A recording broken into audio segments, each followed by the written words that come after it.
I've had this slide sitting up here all while you're eating. I hope it hasn't disturbed you, but you're probably wondering what it's all about.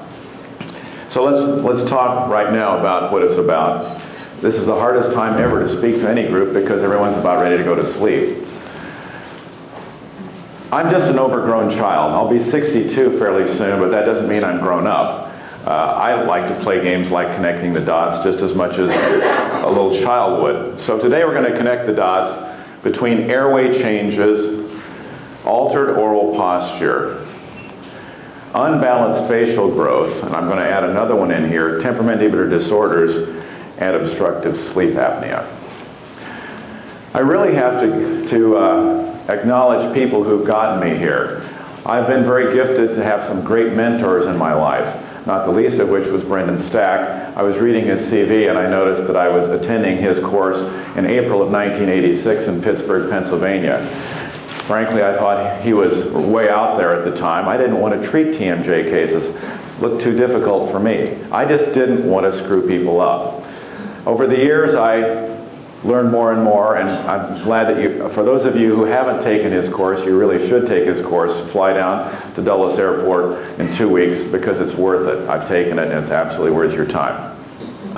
I love this slide because it really says it all for me. I'm here not because of any great intelligence that I have, just because I'm very stubborn and I want to find out answers, and I've been on a lot of airplanes. I, at age 15, decided to become a dentist, having no idea what I was getting into. I really do believe it's the best profession I could possibly have made the decision to enter, and I believe there is a pot of gold at the end of both ends of the rainbow. We just have to find it. And so I'm going to share with you ideas of what I think dentistry is and where it should go, and I think you'll find it rather interesting. Now, some of you may, by the time I'm done, may think that my ideas should end up here, and I take full responsibility for them. They are my ideas. Hopefully not. But I hope that you're going to stay awake, because that animal that you saw there, to connect the dots, we're actually going to connect the dots later on. So you're supposed to stay here in suspense to see actually what happens when we connect the dots.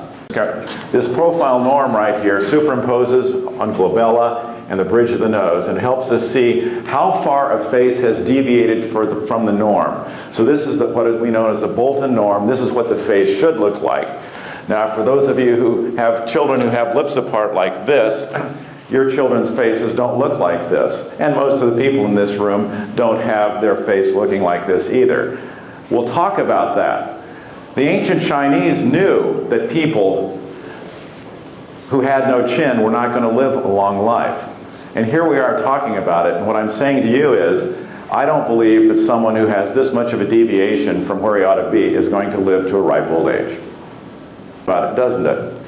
So, is the facial meltdown in our society inevitable, preventable? And once we have it, can we reverse it? Because let's be honest, none of us are going to be real happy if this is our daughter.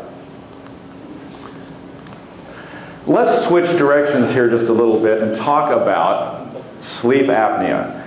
And a guy who lives in Calgary, Alberta, Canada, John Rimmers, a Harvard-trained physician who coined the term obstructive sleep apnea, tells us that it'll be the most common chronic disease in all industrialized countries. And how many of you knew that hadn't heard him speak? Everything's better with more forward tooth movement. But in our society, that's not going to get you a lot of accolades. Not in the orthodontic community. I'm saying to you that retraction of teeth is never a good idea. That's a strong word, isn't it? Never. But I put it there because I mean it. Not because I just think it's a good word, just to get your attention. I mean that. Because everybody has a snore button. Behind the lower incisors is a position where the lower incisor teeth can be. If I push the teeth back enough, someone's going to snore. I don't know where that is. I can't see it. But I know it's there because I listen to my patients. And everybody also has an OSA button. You push the teeth back just enough, and now the patient's going to stop breathing. Wow, are you willing to take that risk? I don't know where that button is. And how long do you have to have the OSA button operating before it becomes the death button and you exit planet Earth early? John Mew is probably the brightest orthodontist ever to live, and most people don't know who he is. How many here have heard him speak? Good, good, good. He's my mentor, and he's influenced my life since 1990. So I'm going to share some ideas with him. He says that altered oral posture, usually secondary to airway issues, causes facial growth to fall short of the ideal.